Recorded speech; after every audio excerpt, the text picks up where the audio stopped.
There's a train station on the edge of town, one that nobody uses anymore.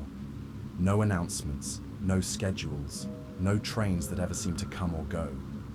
It's tucked between two dead warehouses, barely visible unless you're looking for it. And even then, something about it makes your eyes slide right off.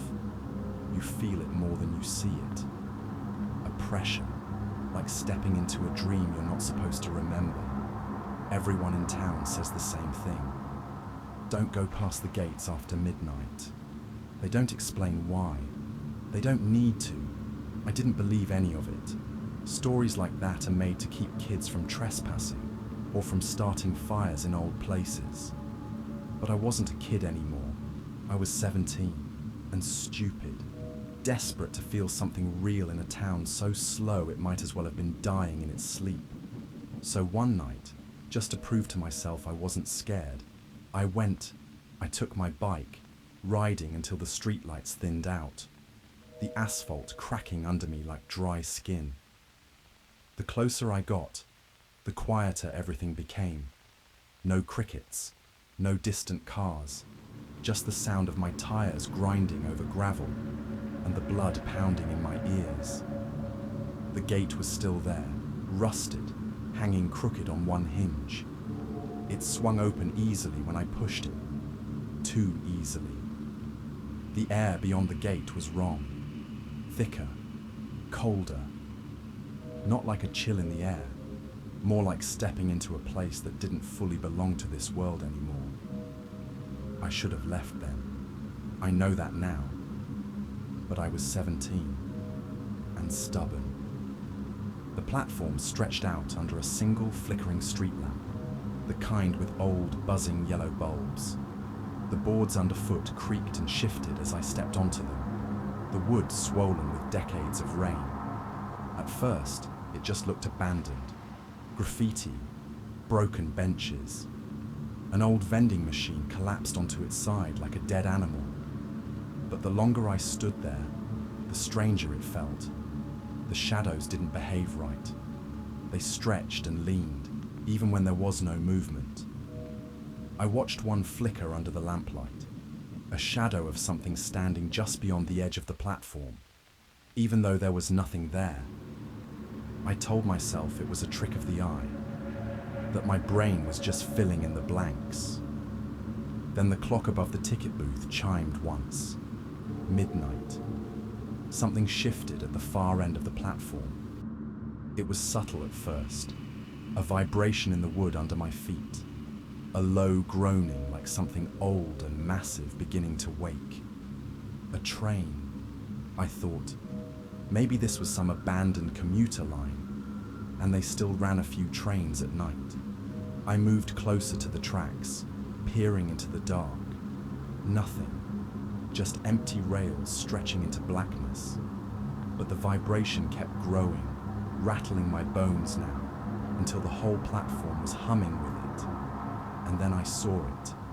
Lights, way down the tracks, flickering like they were struggling to stay lit. A shape, long, low to the ground, moving faster than it should have. But it wasn't a train. It was wrong. Too low. Too wet somehow, like the lights were shining off something slick and moving. I stumbled back instinctively, my breath catching in my throat. The thing slid to a halt in front of the platform. No sound of brakes, no hiss of doors, just the heavy throb of something waiting. Then the doors opened. They didn't slide. They peeled back, like flesh tearing from bone. The interior was dark, lit only by the sick yellow glow of the street lamp behind me. Inside, I could see rows of seats, but they weren't empty. Shapes sat hunched and motionless, faces turned slightly toward the open door, though I couldn't see their eyes. The air that spilled out smelled of mildew, and something worse, something sweet and rotting. I wanted to run. Every nerve in my body screamed at me to run, but my legs wouldn't move, not until something stepped off the train. It was a man, I think, or had been once.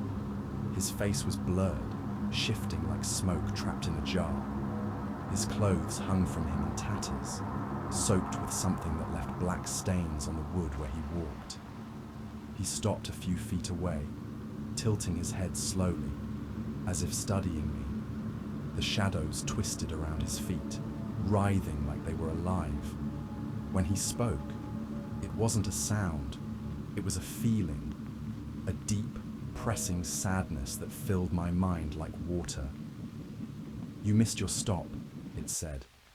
Or maybe I thought it said. Then the doors started to close. The peeling noise made my stomach lurch. The thing turned back toward the train, and I saw, just for a second, that its back was hollow. An empty cavity where the ribs stretched outward, like something had scooped it clean from the inside. The thing climbed back aboard. The train, if it could even be called that, began to move, sliding silently down the tracks, disappearing into the black. The buzzing of the street lamp returned. The air grew lighter. The vibration in the platform faded away. It was like nothing had ever happened. I didn't realize until I got home that night that my clothes smelled faintly of mildew, or that my shoes left faint black footprints across my floor, or that, somewhere deep inside me, something had shifted. I never went back to Black Hollow Station. I never dared. But sometimes, when the night's too quiet and the world feels thinner than it should, I hear the faint buzz of a street lamp that shouldn't be there. And I wonder if I'm still waiting at that platform, if I ever left at all. If this story unsettled you, good. That means it found its way into the quiet corners of your mind. Leave a like to let it know you heard it, and subscribe if you want to hear the next voice calling from the dark. Some stories are patient, some are already waiting.